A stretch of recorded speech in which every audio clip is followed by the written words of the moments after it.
எல்லாருக்கும் வணக்கம். ஒரு சின்ன கேப்புக்கு பிறகு உங்ககிட்ட வீடியோவில் பேசுகிறேன். கடைசியாக டீலிமிட்டேஷன் பற்றி பேசியிருந்தேன். அதை தொடர்ந்து எலெக்ஷன்லாம் நடந்து முடிஞ்சிருச்சு, ரிசல்ட்டும் வந்துச்சு.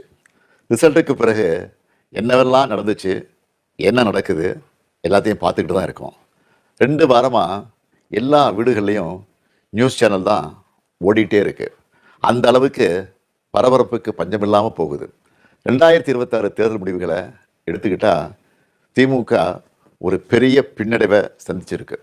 அதை நாம் ஏற்றுக்கிட்டு தான் ஆகணும். இது நிச்சயமாக நாம் எதிர்பார்த்த ரிசல்ட் இல்லை. இதுக்கு அவர் காரணம் இவர் காரணம்னு யாரும் யார் மேலேயும் பழி போடாதீங்க.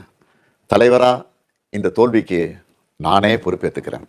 வெற்றி கிடைக்கும்போது எனக்கு தான் அந்த கிரெடிட் வந்து சேருது.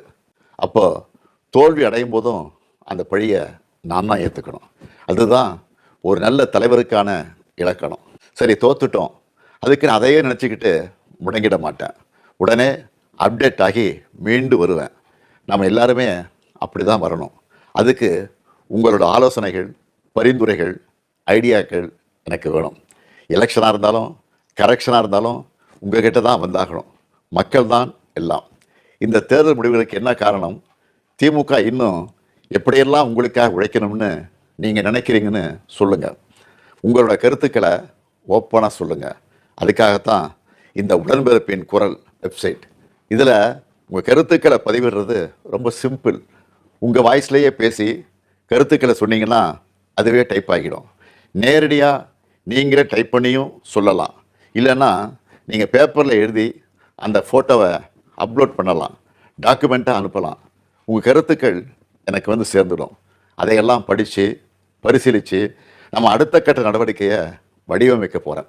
நம்மளோட அணுகுமுறை, சிந்தனை, செயல்பாடு எல்லாத்தையும் மாற்றி ஆகணும். காலத்துக்கு ஏற்ற மாதிரி எவால்வ் ஆகித்தான் ஆகணும்.